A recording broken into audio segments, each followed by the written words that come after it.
nosotros estamos en una zona netamente selvática. La línea de adyacencia va desde el norte hasta el sur, va desde Modesto Méndez hasta Aguas Turbias, tanto en el norte como en el sur. Esta línea tiene 215 kilómetros de extensión.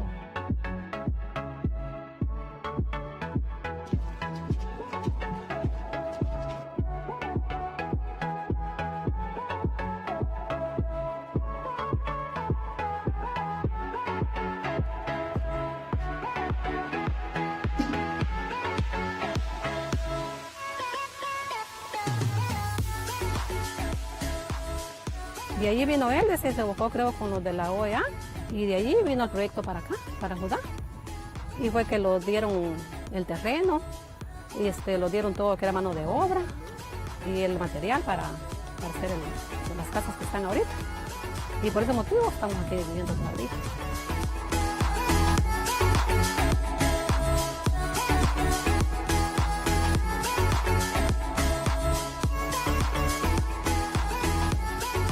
La misión continúa trabajando en la implementación de medidas de fomento de la confianza mientras aguarda el resultado del reclamo que está atendiendo la Corte Internacional de Justicia por la disputa marítima, territorial e insular.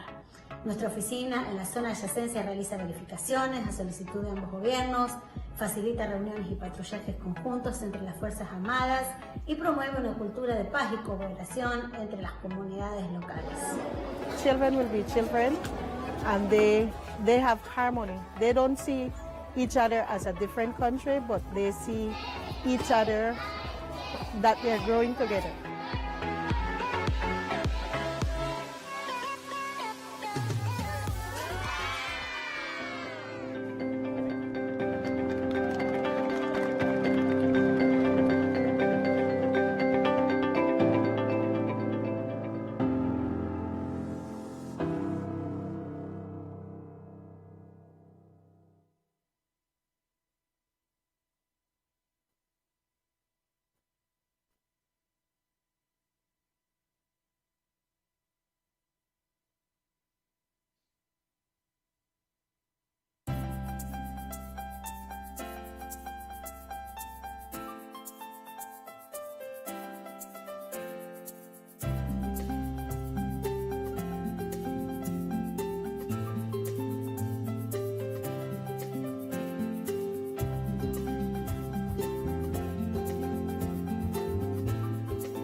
Hoy, esta organización es el guardián regional en defensa de la democracia, la libertad y los derechos humanos.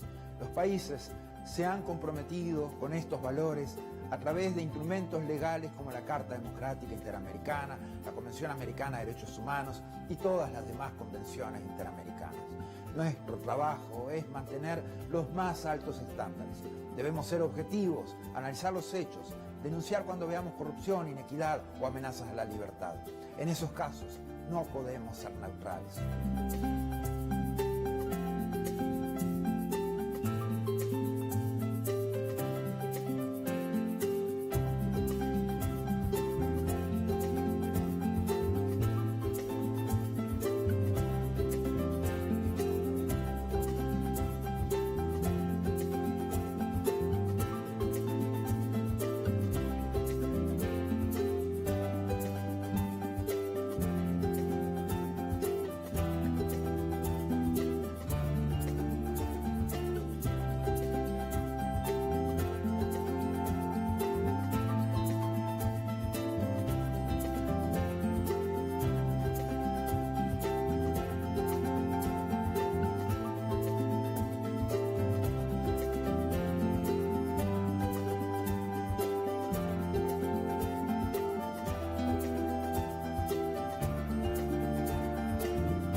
more than 100 years since the inauguration of this building, the OAS headquarters, our institution still brings together the peoples of the Americas to address our responsibilities as a partnership of nations. As we look to the future, our work must also focus on the construction of a positive agenda that continues to favorably impact millions of lives every day.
SETI's results for 2018 proves our effectiveness as a development partner, placing people at the center of our work and leveraging partnerships and cooperation to transform policy imperatives into action.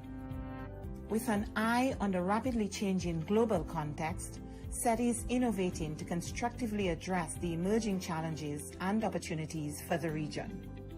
As part of our competitiveness program, SETI is designing precise tools to assess assets and capabilities in the productive sector to determine paths towards higher value goods and services.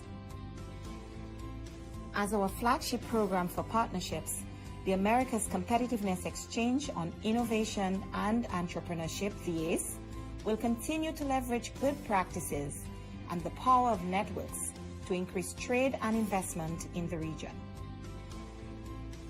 For us, the role of the OAS is very important, connecting countries, connecting governments and private sector, and letting us know what other countries are doing it and how we can replicate that in our countries to enhance development. For me, who has come here to look at how can we develop our own ecosystem, our own innovation hubs, our own accelerators, I think seeing this, touching, feeling, seeing the transformation, seeing how quickly you made it happen is a testament to what is possible.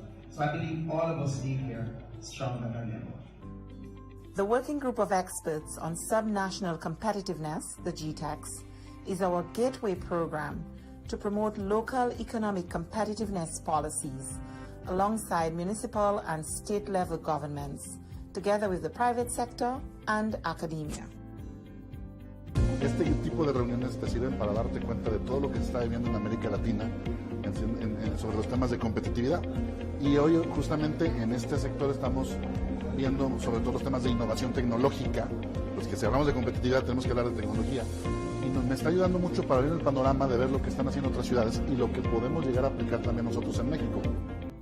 The hub on the transfer and commercialization of technology is strengthening national innovation ecosystems by training budding entrepreneurs to take promising products and services from idea to market. Porque es importante que estemos juntos en esto, porque la región tiene que estar unida y me parece que hay mucho conocimiento en la región que todavía no está explotado comercialmente como podría ser, y esta es la mejor manera de hacerlo. Tenemos la proyección de cada año generar y compartir nuevas experiencias entre aquellos que contribuyen a la innovación. Queremos cambiar el cómo lo hemos estado haciendo en Latinoamérica. Queremos generar la unión de los países, queremos colaborar. Our virtual platform on technology foresight, Prospecta Americas, will support OAS member states in identifying and mapping future trends and technological development of critical importance for the Americas. Este esfuerzo, el cual viene siendo apoyado por la Organización de los Estados Americanos, nos permitirá tener una gran información para poder mapear estas iniciativas de innovación y poder que ellas contribuyan al crecimiento económico, a la competitividad y al bienestar de nuestras naciones. Como bien sabemos, nos encontramos ya en la cuarta revolución industrial, la que está cambiando rápidamente la forma en que se hace negocios, se produce, se consume y se genera bienestar y entretenimiento en el mundo. Es la mayor amenaza, tal vez la mejor oportunidad que tenemos en nuestras naciones. The Inter-American Teacher Education Network, the I-10, is working to improve the quality of teachers with an emphasis on science, technology, engineering, and mathematics education. In 2019, the I-10 launched the first STEM Teacher Fellowship of the Americas. The Energy and Climate Partnership of the Americas, ECPA, is working with governments in the Caribbean to advance electric mobility and clean transport as the sub-region pursues energy independence. Under our Integrated Water Resource Management Program, SETI is responding to the demand for platforms and applications that capture and disseminate real-time information.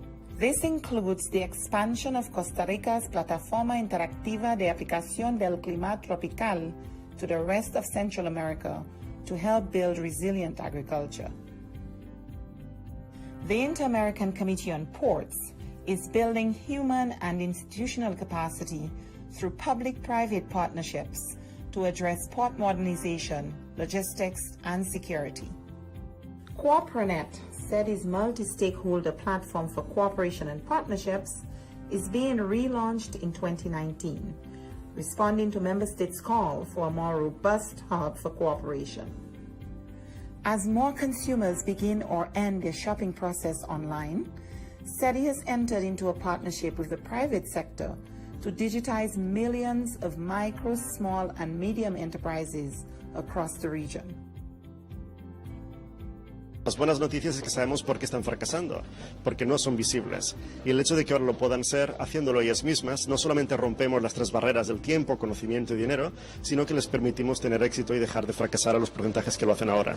Es una herramienta que sin duda acerca a las MIPYMES hacia la demanda que hoy está migrando a Internet, y con eso pretendemos mejorar las ventas y el posicionamiento de las empresas pequeñas. As we look to the future, the Executive Secretariat for Integral Development will continue to leverage cooperation and partnerships to expand our reach, proving that together we are much more than the sum of our 34 member states.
No. A ver.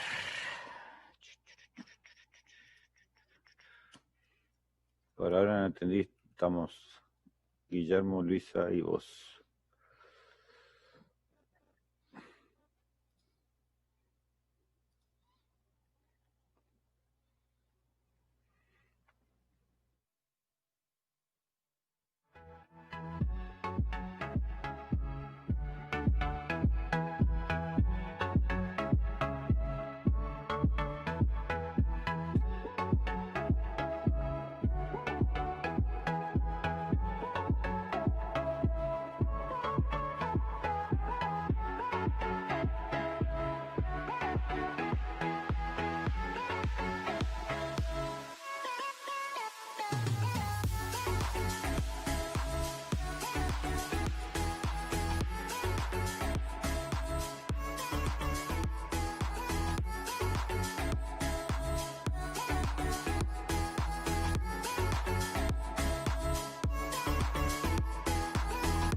nosotros estamos en una zona netamente selvática. La línea de adyacencia va desde el norte hasta el sur, va desde Modesto Méndez hasta Aguas Turbias, tanto en el norte como en el sur. Esta línea tiene 215 kilómetros de extensión.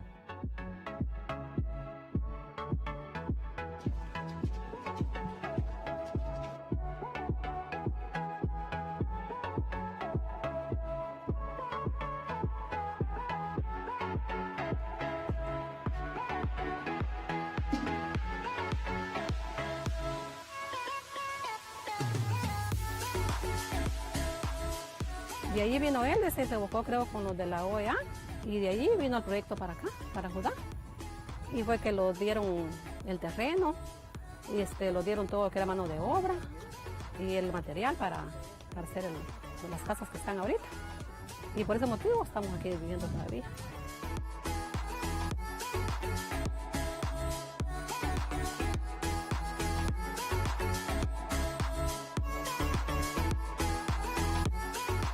La misión continúa trabajando en la implementación de medidas de fomento de la confianza mientras aguarda el resultado del reclamo que está atendiendo la Corte Internacional de Justicia por la disputa marítima, territorial e insular. Nuestra oficina en la zona de adyacencia realiza verificaciones a solicitud de ambos gobiernos, facilita reuniones y patrullajes conjuntos entre las Fuerzas Armadas y promueve una cultura de paz y cooperación entre las comunidades locales. Children will be children. And they have harmony. They don't see each other as a different country, but they see each other that they're growing together.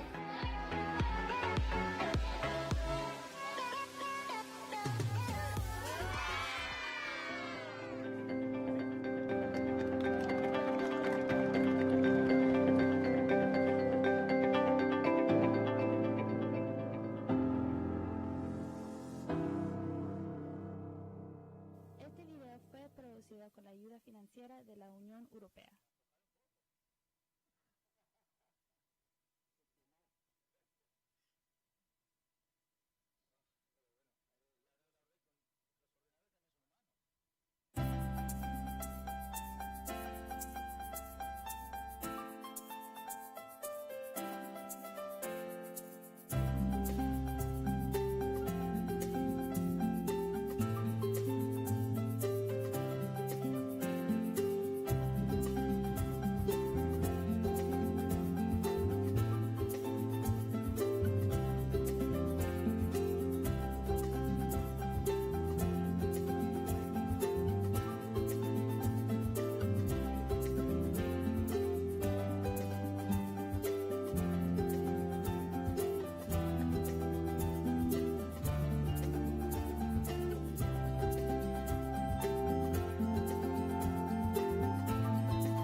Hoy, esta organización es el guardián regional en defensa de la democracia, la libertad y los derechos humanos.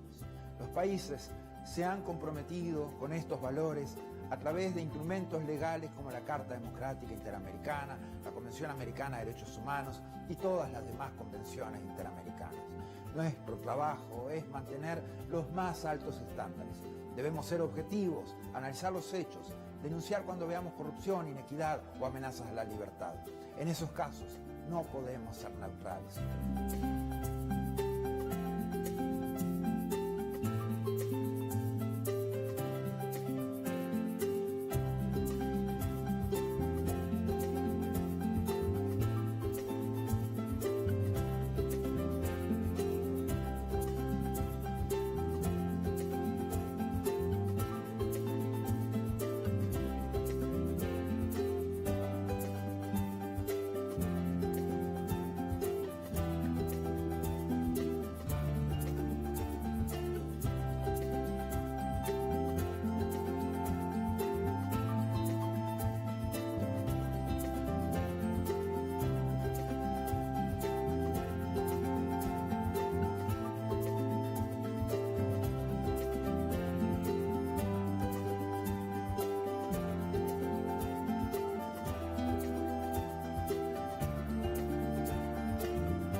100 years since the inauguration of this building, the OAS headquarters, our institution still brings together the peoples of the Americas to address our responsibilities as a partnership of nations.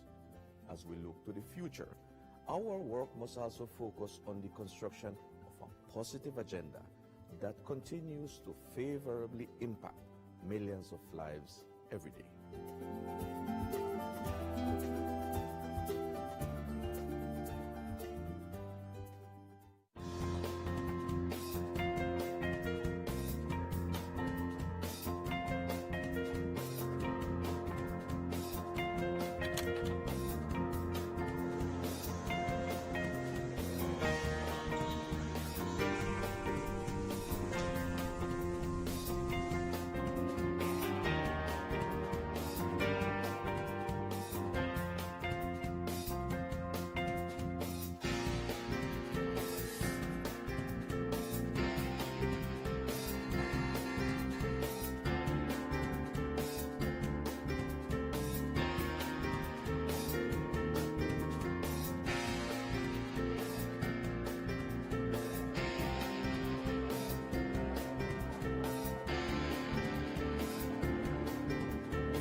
SETI's results for 2018 proves our effectiveness as a development partner, placing people at the center of our work and leveraging partnerships and cooperation to transform policy imperatives into action. With an eye on the rapidly changing global context, SETI is innovating to constructively address the emerging challenges and opportunities for the region. As part of our competitiveness program, SETI is designing precise tools to assess assets and capabilities in the productive sector to determine paths towards higher value goods and services. As our flagship program for partnerships, the Americas Competitiveness Exchange on Innovation and Entrepreneurship, the OAS, will continue to leverage good practices and the power of networks to increase trade and investment in the region. For us, the role of the OAS is very important, connecting countries, connecting governments and private sector, and letting us know what other countries are doing it and how we can replicate that in our countries to enhance development. For me, who has come here to look at how can we develop our own ecosystem, our own innovation hubs, our own accelerators, I think seeing this, touching, feeling, seeing the transformation, seeing how quickly you've made it happen is a testament to what is possible. So I believe all of us leave here stronger than ever. The Working Group of Experts on Subnational Competitiveness, the GTEX, is our gateway program to promote local economic competitiveness policies alongside municipal and state-level governments, together with the private sector and academia. Este tipo de reuniones te sirven para darte cuenta de todo lo que se está viviendo en América Latina sobre los temas de competitividad. Y hoy justamente en este sector estamos viendo sobre todo los temas de innovación tecnológica, pues que si hablamos de competitividad tenemos que hablar de tecnología. Y me está ayudando mucho para ver el panorama de ver lo que están haciendo otras ciudades y lo que podemos llegar a aplicar también nosotros en México. The hub on the transfer and commercialization of technology is strengthening national innovation ecosystems by training budding entrepreneurs to take promising products and services from idea to market. Porque es importante que estemos juntos en esto, porque la región tiene que estar unida y me parece que hay mucho conocimiento en la región que todavía no está explotado comercialmente como podría ser, y esta es la mejor manera de hacerlo. Tenemos la proyección de cada año generar y compartir nuevas experiencias entre aquellos que contribuyen a la innovación. Queremos cambiar el cómo lo hemos estado.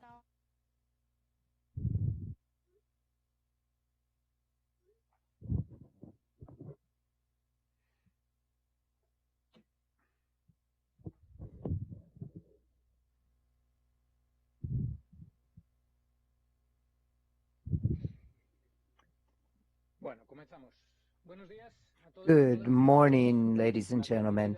We welcome you to the presentation of the annual report, the 2020 annual report of Castle Institute on Crimes Against Humanity in Venezuela. This is the fourth version. There's simultaneous interpreting in English and Spanish. The interpreting option is at the bottom of your screen. If you're following through Facebook or YouTube, you can find the interpretation channels on www.oas.org.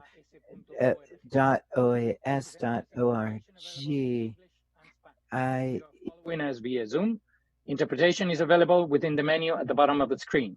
If you follow us on any other channel, you may find the interpretation channels on our website, www.oas.org. Mi nombre es Gonzalo Espárez y soy el director de prensa y comunicación.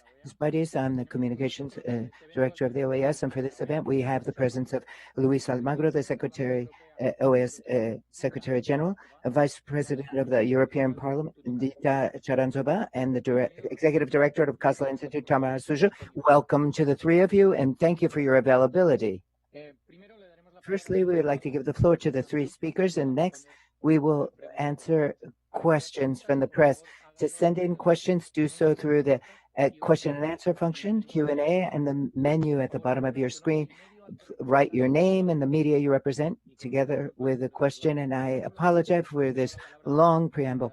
We give the floor now to the OAS Secretary General Luis Almagro.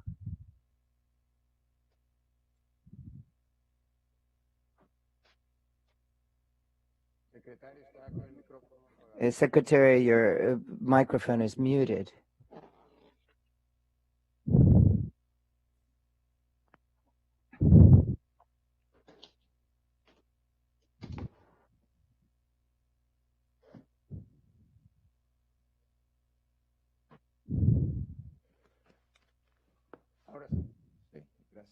Yes, now. Thank you, Gonzalo. As I was saying, with the support of the OAS and the CASLA Institute's annual report on crimes against humanity against Venezuela and the responsibility of the Cuban regime in these crimes, the publication, and this is essential so that one day to put an end to the impunity that dictators have. The evidence has to be put on record and systematized and sent to the International Criminal Court. Each testimony of the victims of crimes against humanity has been that's documented is a step backwards in the path towards justice. And the testimonies of these victims are key to be made public as we're doing today. And this protects us against dictators in the international community, and it's a step forward towards justice and human rights in the region. However, one of the realities that we have faced over these last years is that the evidence of crimes against humanity in Venezuela, with the collaboration of Cuba, we have been working on this and monitoring this, and the crimes just build up, and there's no consequences for these crimes that are committed against these victims. And what we must do is do what is necessary and start investigations. That is, the International Criminal Court should open investigations against these. In 2014, there's been reports, and that speak on their own. There's been multilateral investigation like CASLA in Venezuela. The multilateralism has spotlighted the situation of the dictatorship in the OAS in 2016.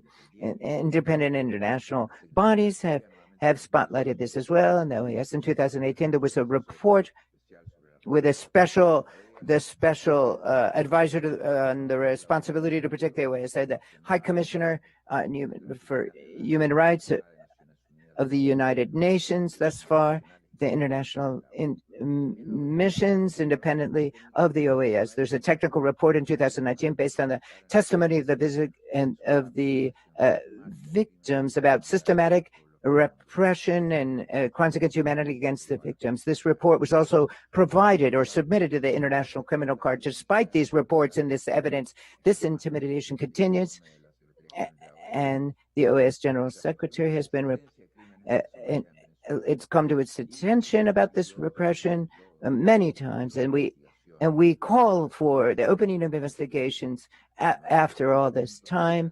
There's in the new document, it says that the publication of the 2018 report have shown since then, looking at the new one, that there's been an increase together with the humanitarian crisis, and this is unprecedented. And the lack of physicians, this is all part of the repressive scheme that is underway. There's been many extrajudicial executions, and the public security forces have carried these out. There's arbitrary detentions, and since 2014, there's thousands of people who have been victims of gross human rights violations. 724 cases of forced disappearance since 2019, and many documented cases of torture as well, and the violations of sexual violence have been a weapon of the regime. The evidence has built up, but it never expires. These crimes do not lapse, and so we have to spotlight the regime as responsible for these. And the victims continue to wait for justice vis-a-vis these crimes against humanity and more. And they continue to live in a precarious situation and inhumane circumstances in the country that are caused by both the regime and the COVID and the health crisis. I mean, the evidence from all the regional organizations, the OAS, etc., and civil society organizations have announced publicly, based on this all, it's clear that what we need is justice.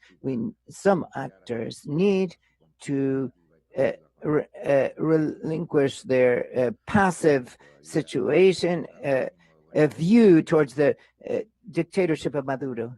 These regimes, the benefit of the doubt should not be given to them. The benefit should be on the side of the victims of crimes against humanity, because these crimes have to be investigated. And there's corruption. There's got to be consistency. They can't say that there's any defenders of human rights. They can't claim, the regime can, but with all of this is going on in their country, and they are accomplices in this. And this is part of a dynamics in Latin America. It's not a problem that we don't have evidence of it. There's a double standard, morally speaking, to these problems and these issues. There's a double, and so this is one of the causes that impunity continues with regard to these crimes against humanity. And so, in this concept in and of itself involves, it means that we must provide justice to the victims. I'm very grateful to the work that has been conducted by, and the efforts that have been made by all to bring forward this evidence and to, on behalf of the victims. Thank you very much. Thank you very much, Mr. Secretary. Next, we give the floor to the Vice President of the European Parliament, Dita Chiranzova. Thank you very much, Gonzalo. Ladies and gentlemen, firstly, I would like to thank the General Secretary of the OAS, CASLA Institute, for hosting this event. I would like to particularly thank the director of CASLA Institute, Tamara Zushu, for inviting me today to join you today in the presentation of this CASLA Institute's 2020 annual report on the latest situation of human rights in Venezuela, more specifically on crimes against humanity committed by the regime. Now we have to talk about what's happening on the ground in Venezuela, despite the catastrophic trajectory of the career of Nicolas Maduro and the rejection of the majority of Venezuelans and the lack of legitimacy in the international community. Maduro is getting closer and closer to holding absolute power through anti-democratic and illegal means.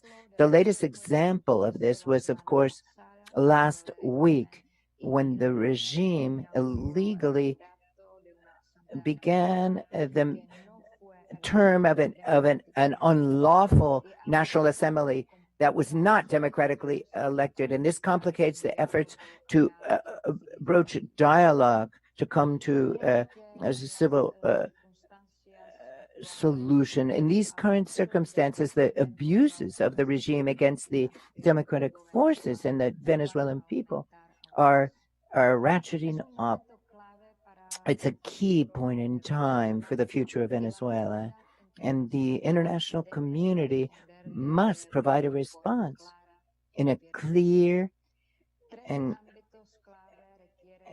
compelling way. 3 areas require our immediate attention: a recognition, sanction, and justice, to pressure the regime and establish democracy in Venezuela in a peaceful manner. Firstly, we have to continue to recognize the democratically elected representatives in Venezuela. In other words, President Guaido in the National Assembly from 2015 until free and fair elections are held. Next week, the European Parliament will engage in a debate on a resolution about this issue. And I will ask once again that the High Representative of the European Union will realize this position in an urgent way to complete this resolution process. Also, we have to respond firmly to the regime and expand the selective sanctions. Thus far, they have not been sufficient to pressure effectively the regime. And thirdly, it's absolutely fundamental to continue to support the denunciations of the International Court with regard to the systematic repression of the regime. Venezuelans have suffered a lot, and justice is essential to restore democracy and rule of law as well in a free Venezuela. Therefore, the European Parliament openly supports opening investigation into these crimes against humanity in Venezuela. Since Casla Institute presented its complaints before the International Criminal Court, we have put forward a statement of support with regard to this point. In each one of the resolutions approved by the European Parliament on Venezuela, I also wrote a letter to the prosecutor to support the investigation, express our great concern over the repression taking place, the crackdown taking place in Venezuela. These statements of support may just be words, but I sincerely believe that they hold important weight to frame our policy towards Venezuela and express our firm condemnation against these actions and our support, so that for Venezuelans to know that they're not alone. The International Criminal Court has moved to the next phase of the investigation a few months ago, and so it would be very important for the court to open a complaint over the next few months. Follow-up by the Casla Institute has been extraordinarily, has been invaluable to shed light on what is taking place in Venezuela. I cannot help to expect that this 2020 annual report of Casla Institute will be a warning sign and bring this to the attention of the international community. Even though the path may be long, I trust that sincere justice will come about one day. Thank you very much. Thank you very much. The Executive Director of the Casla Institute, Tamara Suja, is recognized.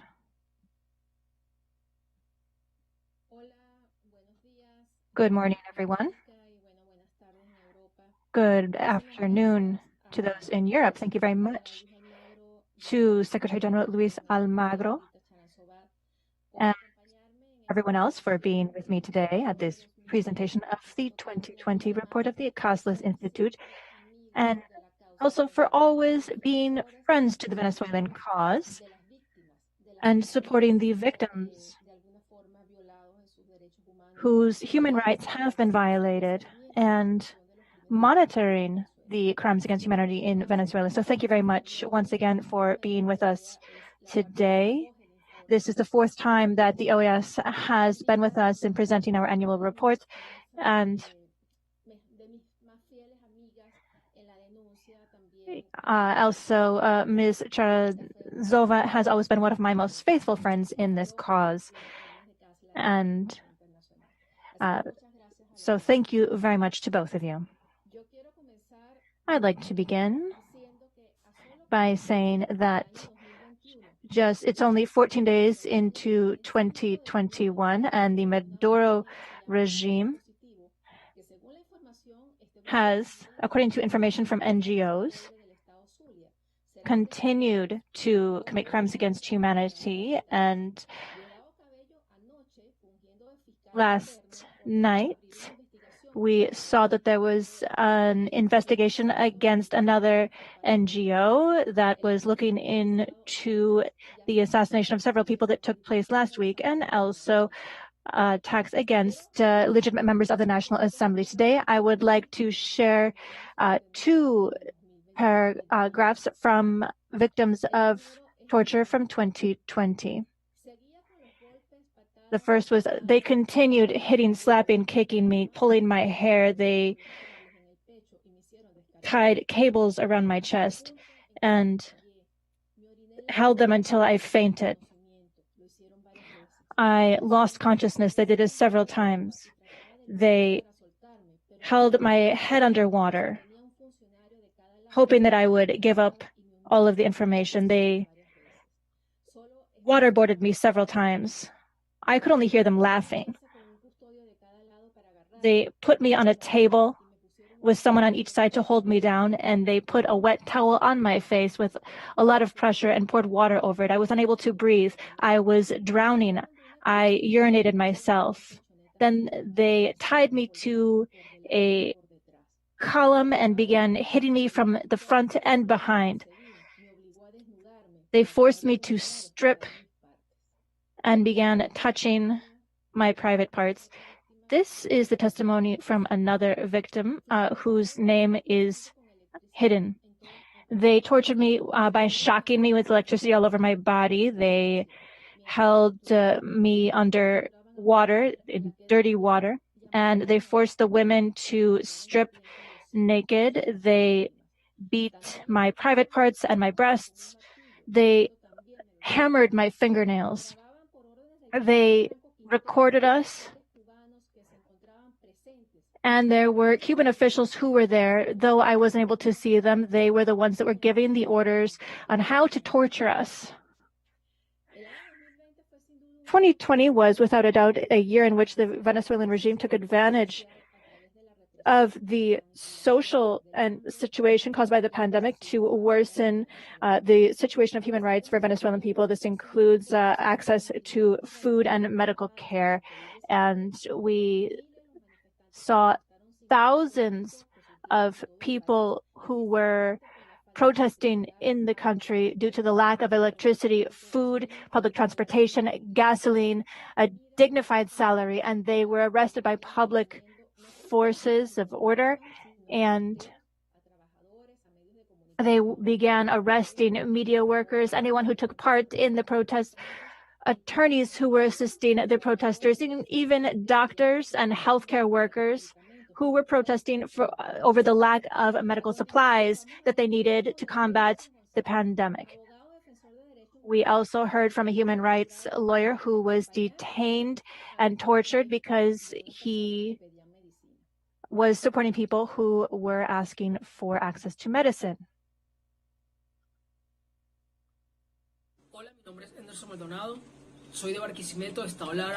I am part of an NGO and I was acting as a defense attorney for many people who have been victims of arbitrary detentions or extrajudicial detentions.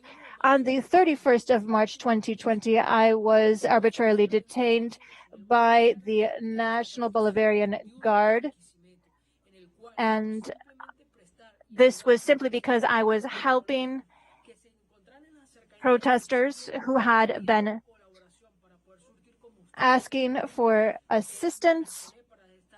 I showed up to monitor the situation and defend their rights, and therefore I was detained by Franklin Menendez, who is the commander of that military unit and part of the National Bolivarian Guard. I was beaten.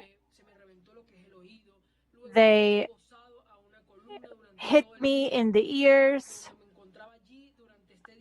I was held in a location all day. I was not able to stand up or sit down. I was beaten with frozen water containers. I was the victim of psychological torture as well. It was both physical and psychological in nature. They said that they were going to kill me repeatedly, and they told me that I was accused of various serious crimes, drug trafficking, and I was going to face a very serious punishment for this. Throughout the entire day I was held. I was not able to have any food. I was not able to go to the bathroom. At night, they put me in a filthy cell, and they tried to torture me with loud sounds. They held rags over my face, so I wasn't able to breathe. I wasn't able to sleep. They deprived me of sleep deliberately, and I was held there till the next day. They tried to disorient me psychologically, and I was then taken to a court where I was told I was being charged with crimes against public order. And I was told that the public attorney's office would be charging me with that. So this is what they do against members of the opposition and political leaders who are against the regime. They are also subject to sexual crimes. The Casas Institute has sent 25 specific incidents to the ICC that have occurred between 2014 and 2020. They include torture, forced disappearances, arbitrary detention, rape, or other types of sexual violence. In several incidents, there have been massive detentions of protesters who are then victims of torture as well. Now we're going to hear from the cases that have been presented. We have 57 cases involving men and 15 involving women, 38 involving civilians, and 34 involving members of the military. In 14 of the incidents, there were crimes involving rape or other types of sexual violence. In at least 38 cases, the victims were forced to disrobe. We saw 4 lewd acts, 3 cases of rape, and 2 attempted rapes. One victim stated that the guard raped several protesters with a stick. They also suffered from being beaten with hammers, and we're told that ground glass was placed in their food. Several people were hung from a horizontal column, and they were then subject to electric shocks. We also saw several cases of asphyxiation. Several of them were asphyxiated with toxic gases. This caused people to vomit and faint. 55 people were asphyxiated with plastic bags and gas. Also, we had 28 cases of being asphyxiated with plastic bags full of feces. 36 people were subjected to various types of drowning. The most common was submerging them in a tank of water. 2 victims were forced to drink high quantities of water until they lost consciousness. We also saw people being electrically shocked in various parts of their body. Some of them were shocked under their fingernails, which meant that their fingernails ruptured or fell off. We also saw shocks in their private parts, and some victims still have the scars from this torture on their bodies. In 3 cases, to 2 men and 1 woman, they put needles into their fingernails, calling it the manicure treatment. And people were also forced to lay down on mattresses full of urine or in their own excrement. They were forced to rub it all over their bodies. 2 people were forced to sleep like this. We have seen several patterns, and in 2020, we saw that there was also torture with the use of sound. There was no natural ventilation, and so they described how they were not allowed to sleep. The guard was using sound as torture to deprive them of sleep. They were only allowed to rest for 10 minutes throughout the night. This caused desperation, anxiety, disorientation, a loss of sense of time. The U.S. Embassy in Havana also suffered from abuses caused by sound. We have seen how people were scared with knives. They were threatened with knives that were also used to cut their faces. This was so widespread that we've seen a lot of cases of cuts. They are forced to stand in tiny cells. They call this the doll box. And this is in the 3rd basement of the building where the torture occurs in Caracas. And we have seen that this causes asphyxiation, and there is absolutely no ventilation in this box. They're forced to crouch down or stand the entire time that they are in it. One person was forced to stand in this box for 3 days and 4 nights, freezing. This year we noted that hypothermia is another form of torture inflicted on the victims. They are forced to stand in ice boxes. Often they are doused with frozen water while they are forced to stand naked in these boxes. And they were also subject to electric shocks. We also saw people who were doused with cold water at night in their cells.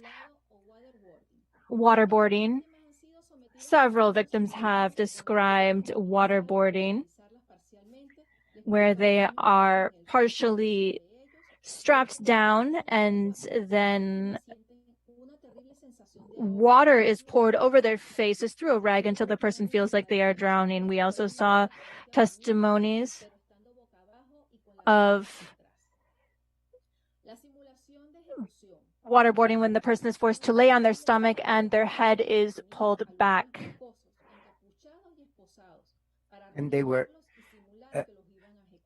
simulated that they were going to drown them, and then they would, this caused temporary deafness. There was also another type of torture, was they were taken out of the Decene cells, and a hood was put in over their head. They were put in a van and drove them around. And then they were brought back exactly to Decene to be tortured, and they were put on basement floor 3, which is called. This was to disorient them. And the 3 levels underground, the method of the falanga. This method was used on several victims, and it's about hitting repeatedly on their bottom of their feet, holding the victim in different places, on a seated, face down, face up. The sequela of this is very painful. It can last for years and years because it affects. It is felt throughout the entire body when it's on the bottom of your feet, and that political prisoners have been confined for months without being able to communicate with their families or attorneys, and with COVID. They have not received the medical assistance they need. We know about in Ramo Verde, Sevin, and August, a drug trafficker was together with other political prisoners. He died from COVID-19 when they were brought to the hospital.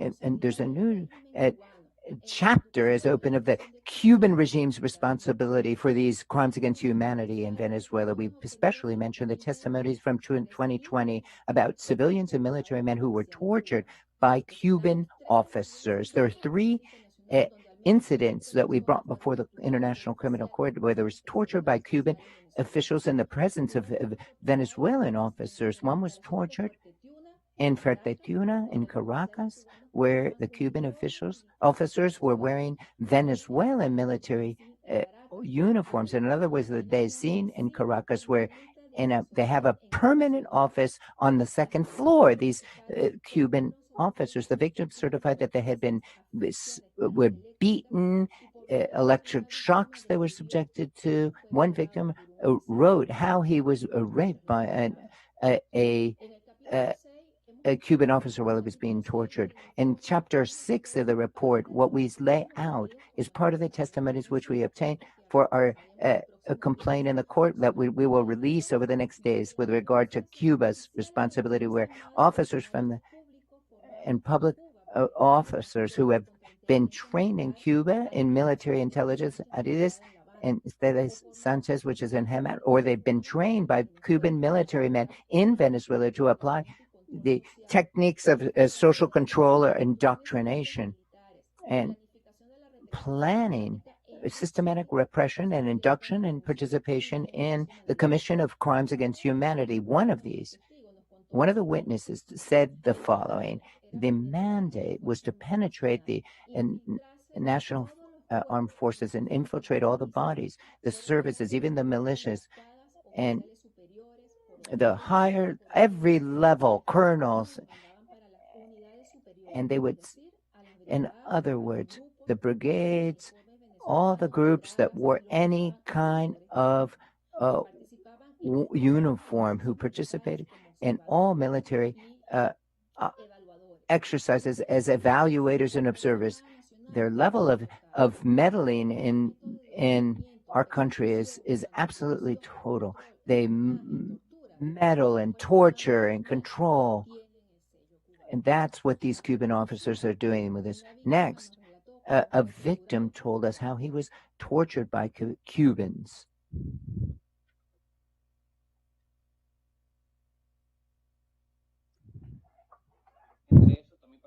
And then there were several people where they brought me to the 5th floor at the base, at the Desin in Valencia. And then I was tortured. I was stripped, and they would rape with they would introduce sticks into other victims. I could see this. Not only this, but not only was I tortured in these ways for 3 days in a row, but I was not in communication with my family. I had no access to an attorney. My fundamental rights, my human rights were violated, my right to due process of law. I was taken hooded to the city of Caracas. When I noticed, and I realized that they seen badges of the agents, I saw them. I was brought to the basement, and I was continued to be tortured with 2 Cuban agents that were present, and me and 2 other people were tortured. And in this basement floors of this building, and there were 2 Cuban agents who they were civilians because of their tone of voice. They were in charge of all of our treatment, and Franco Quintero and a lieutenant as well. These were the 3 of us who were all tortured.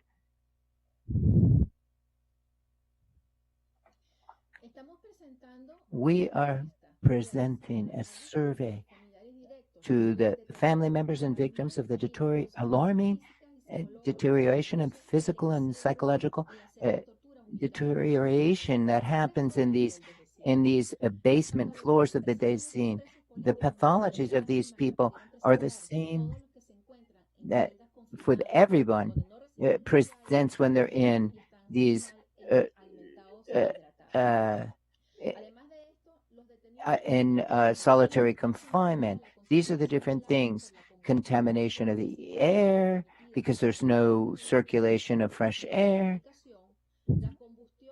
in the building, and vehicles that park in the basements, the exhaust goes into these cells, and there's no recycled air. And so those who are being held in custody in these places based on the survey could be victims of all sorts of seasonal effects and other different conditions caused by all of these circumstances.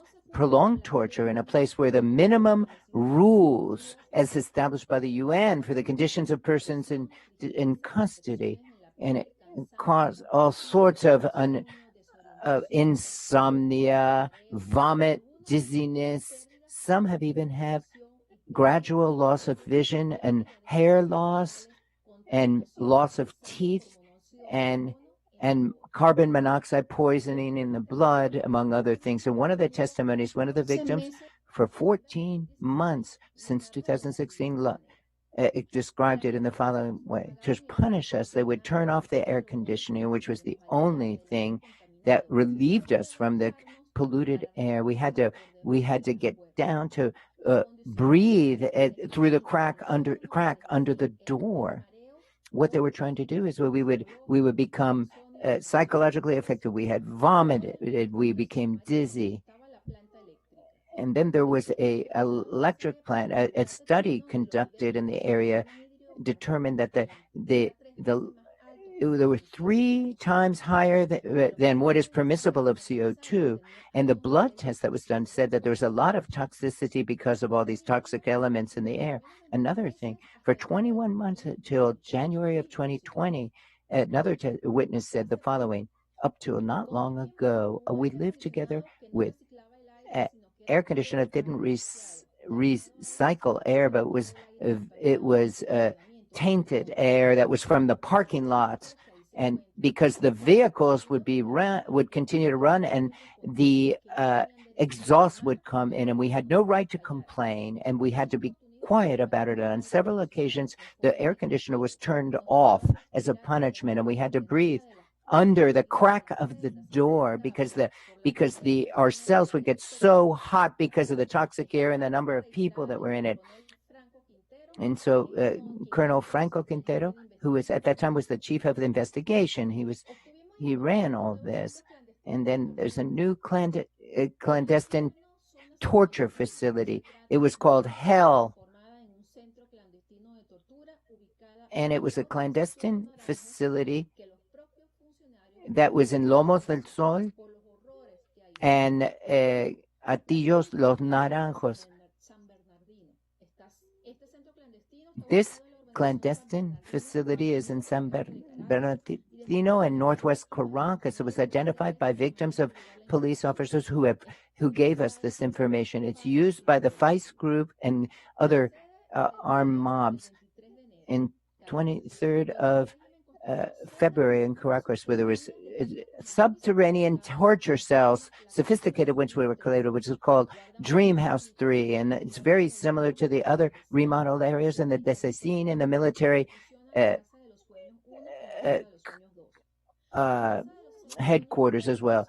There was Dream House 3 had 12 cells, which are approximately 2 by 3 meters large, and they were painted black, and they had no natural circulation of air or toilet. And this was all documented in 2020 because these were the victimizers of the torture, and these were members of the military and the civilian forces. The high-level persons who are responsible for have been accused time and time again. As an organization that's supposed to, Casla Institute denounced this to such as the OAS, the Inter-American Commission on Human Rights, the rapporteurship of the High Commissioner for Human Rights of the UN, etc. We've decried these things before all of these bodies. Well, there's more and more repression, and all of these crimes against humanity that are caused by Nicolas Maduro, as said in this report, we consider that it's irrelevant to make any recommendation to a criminal regime that does not pay attention to any recommendations and just glosses over the situation as if nothing's going on. He uses political prisoners as a pawns. So, as well as repressing all of these people, the Inter-American Commission of Human Rights has issued several precautionary measures that have not been fulfilled. The rapporteurship against torture of the High Commissioner on Human Rights of the UN has denounced the torture against political prisoners who today continue to be tortured and are being held in customs. These clandestine facilities are growing, the number of them. The fact that these cells exist and that the regime continues to build them and remodel in these cells to continue this shows how they plan this systematic repression, violating international agreements of which Venezuela is a party. One of the victims has said to the commission of Ms. Bachelet in Caracas that many people have been tortured again since the time they testified. There's no medical assistance provided to them. And in the COVID, they've received no assistance. They have improperly food. They have malnutrition. And in January this year, an indigenous person of a tribe died. The regime doesn't accept any records. A dictatorship doesn't submit to decisions of international bodies who shed light on their crimes. And the proof of this is this report. So in a democratic regimes in the Netherlands, we have to come to the aid of the Venezuelan people. We have to take this regime out, which causes this repression. And the democracy and the rule of law is the only thing that has to come back to Venezuela. We have denounced this in the report. And the millions of Venezuelans, the exodus who try to leave to survive, nothing will change as long as this repressive regime is in power. And this is the method that's used to control social discontent. And so the role that they claim to defend human rights, there should be a denunciation of the regime of Maduro and promote all the necessary mechanisms to get him out under the supervision of the international community. We call on states parties to the Rome Statute to denounce this situation at the ICC and to give all the necessary support to prosecute the perpetrators and bring them to justice. Thank you very much. Thank you very much, Tamara, for yet very detailed presentation. And now we will hear from the questions and answers. We have 4 questions. We'll do 2 by 2. The first is from Carolina Alcalde from Voice of America. She is talking about how Venezuelans want to know when there will be justice for the crimes committed in that country. What message are you sending the Venezuelan people, particularly the victims? And second, when will there be specific cases against human rights violators? The second question is from someone from ABC España, David. David, are you here? David Aldanete, here I am. Realmente también es una una pregunta I also doble. have a twofold question. First of all, do you have indications that the Iranian regime is taking part in this? We've seen some of them present in the Bolivarian National Guard, and one person who was tortured spoke about the role of Iranian services in this. I know we're talking about the Cubans, but I want to know about Iran. Second, we have heard about the EU. I wanted to ask if you have any proof that this effort from the EU has in any way reduced the torture and repression or had any role in the alleged elections that took place at the end of the year, and if there have been any reductions in repression while Maduro was grappling with the response from the EU. Thank you very much. Tamara, would you like to begin? Is this all for me?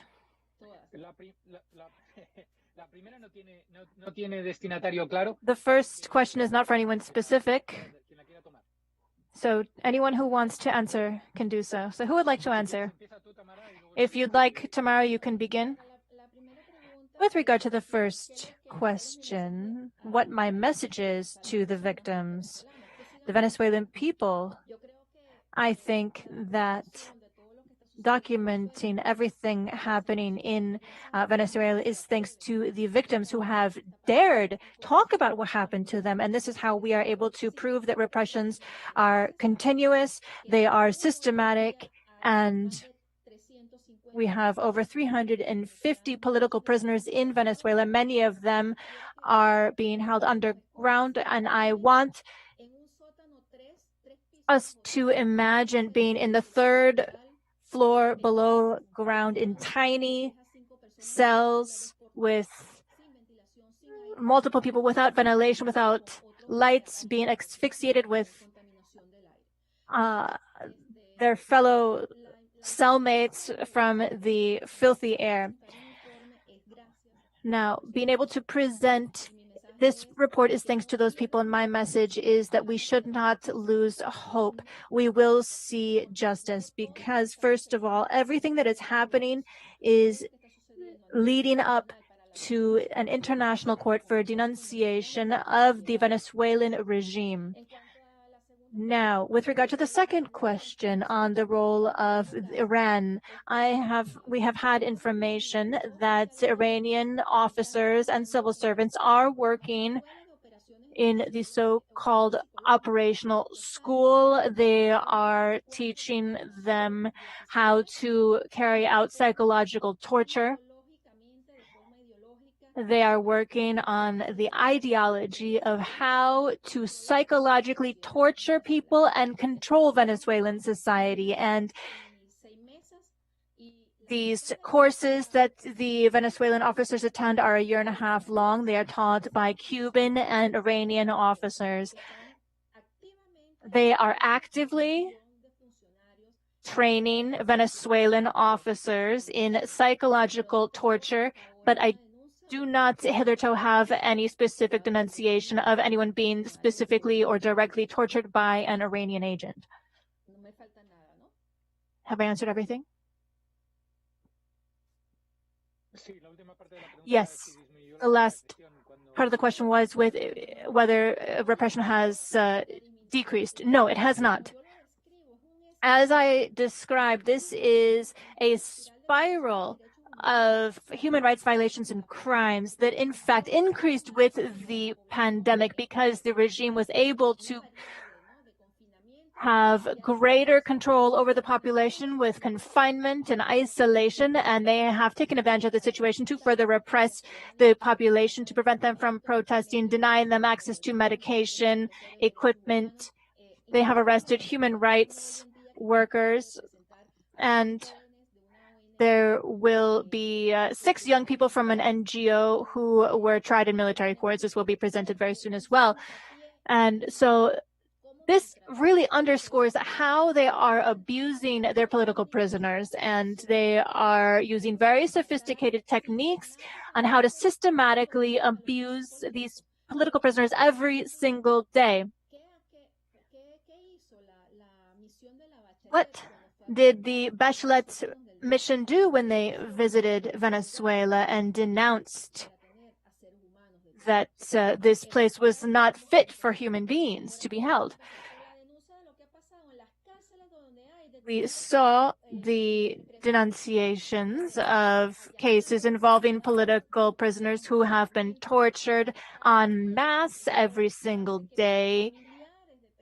Family members of political prisoners are being harassed because one of the techniques that the regime use is to kidnap, torture the relatives of political prisoners. They detain them until the political prisoner will agree to plead guilty in a court of law, because they need people who are guilty in order to build up these made-up cases that they have trumped up to claim that there has been some sort of a conspiracy or something like that. And so they systematically go after the family members of political prisoners. This is part of what is happening on the ground in Venezuela today. Thank you very much, Tamara. Secretary, Vice President.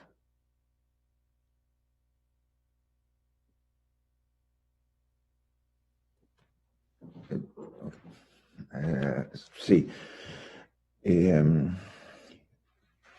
La justicia para los casos de violaciones. For systematic human rights violations cases or crimes against humanity, justice, unfortunately, takes quite some time. And in many cases, this justice has been partial at first, and we have to wait until the dictatorship has completely ended in order to finish this justice. And so we need to look at what kind of ongoing human rights violations and crimes against humanity are taking place. Today, justice may involve us solving lives, putting an end to torture, rescuing victims of torture. And this is what kind of justice we are looking at today in the face of the Venezuelan regime and dictatorship. Specific activities are underway. They are international in scope. We have in our presentation described some of them. We saw that the OAS has spoken out about the proof and evidence that we have received. We have also, along the same lines, worked with the High Commissioner for Human Rights at the United Nations, independent investigations. We all reached the same conclusion with regard to crimes against humanity in Venezuela.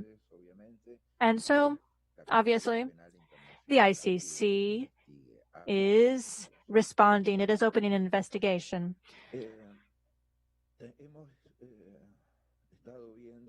We have been hearing about how state terror operates in Venezuela. We see state terror and state-sponsored terrorism from Cuba. This is not only happening in Cuba, but also at the hands of the Cuban regime on the ground in Venezuela. And so this is related to the fact that it's impossible for us to go back in time. We see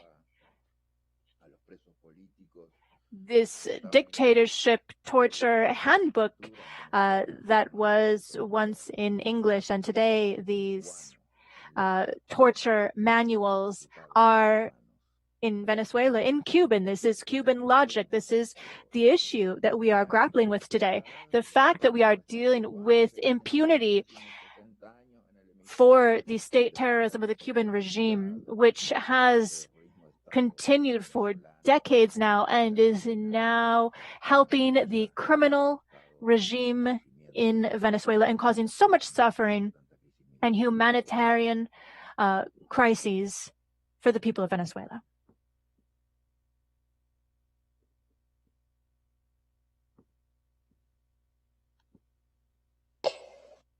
Gonzalo, si puedo solamente. Gonzalo, if I can just add a little bit, because of course I do represent the European Parliament here, but I was born under a communist regime in the Czech Republic, and I remember that it was very important for my country to have the support of the international community, and that is what we need to do now at the European level and at the global level. We need greater efforts. We need to coordinate what we do because, to be honest, right now I feel we are facing a critical moment for the future of Venezuela, and I hope that we have the strength and the support to strongly condemn the usurpation of power, electoral fraud, human rights violations, and more in Venezuela. From our perspective, the European Parliament, as I stated earlier, will be discussing this topic next week. I hope that we are able to send a very clear, strong message to the democratic forces in Venezuela so that they know they are not alone. They know that they are supported, that there is political support from the majority of the European Parliament. Thank you very much.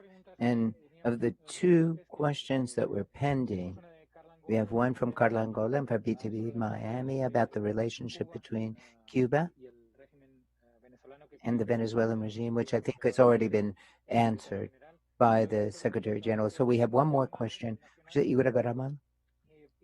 and who asks about the change in administration that's coming now in the United States. But do you all anticipate any change in U.S. policy towards Venezuela?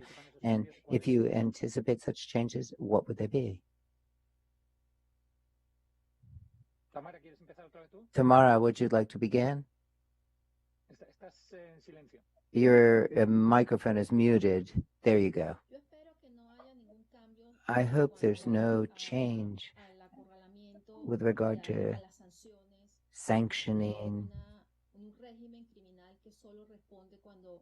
the criminal regime who only responds when their pocket is affected and when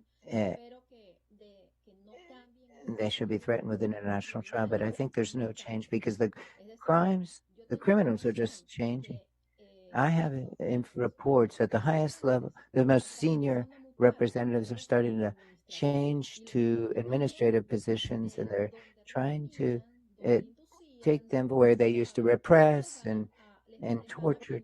They're going to sort of whitewash them, so to speak, to get them into international business dealings. So this is an important issue that we haven't touched upon, that the repression that is in southern Venezuela with the gold trafficking, where 8 tons of gold leave Venezuela every day to Iran, Turkey, and Russia. Nobody says anything. Nothing goes on. The gold trafficking and drug trafficking is what is propping up the government, this tyranny.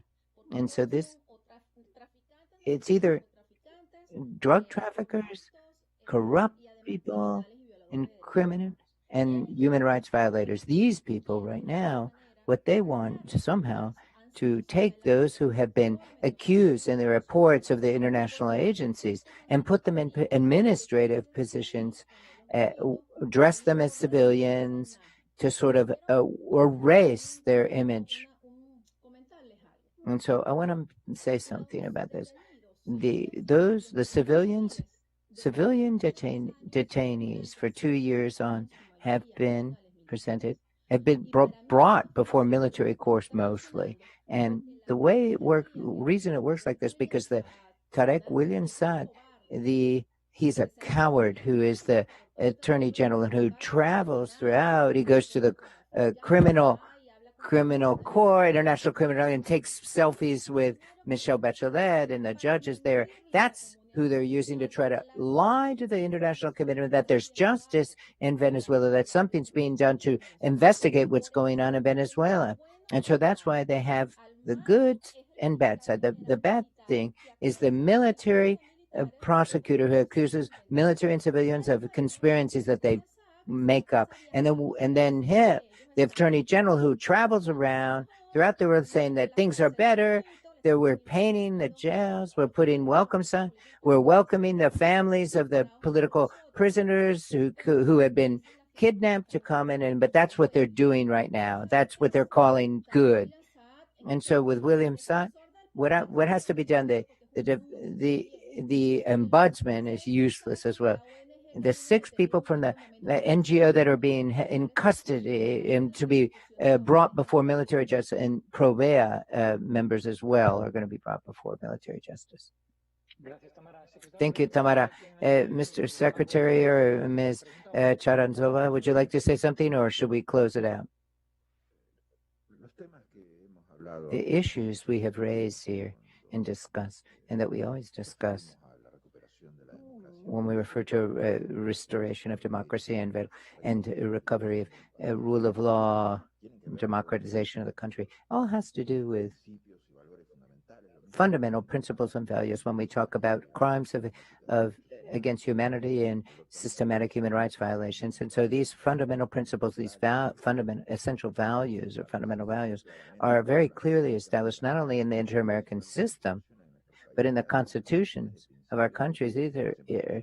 These principles are still there, and the efforts in this regard will continue as they have been over the course of this whole time. And so therefore the dynamics of how things work with regard to Venezuela, we claim that it's going to be the same, and the same request for extradition of Alex Saab in Cape Verde. I think that's a key and an issue to dismantle the regime, and that we will continue with these efforts, and it will end as appropriate.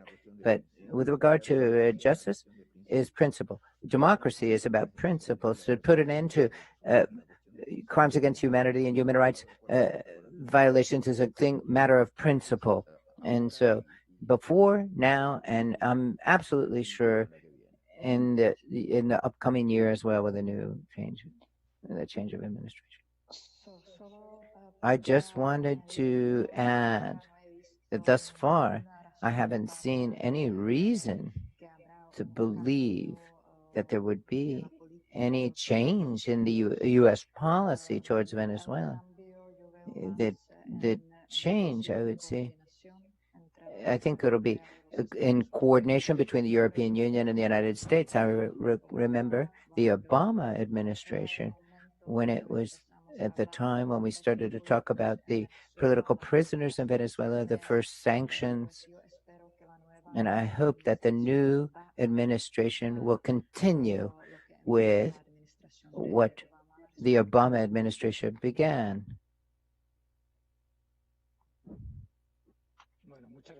Well, thank you very much. And so we now bring to a close this meeting, Mr. Secretary, Ms.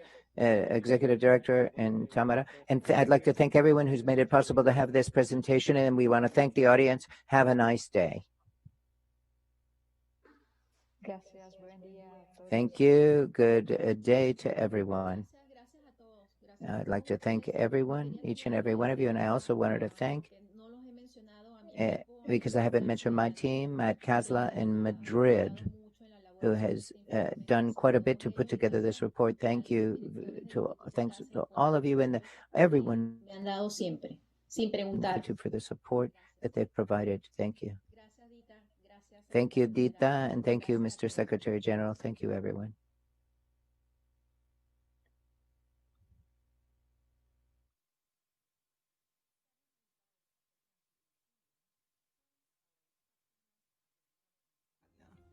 Placing people at the center of our work and leveraging partnerships and cooperation to transform policy imperatives into action.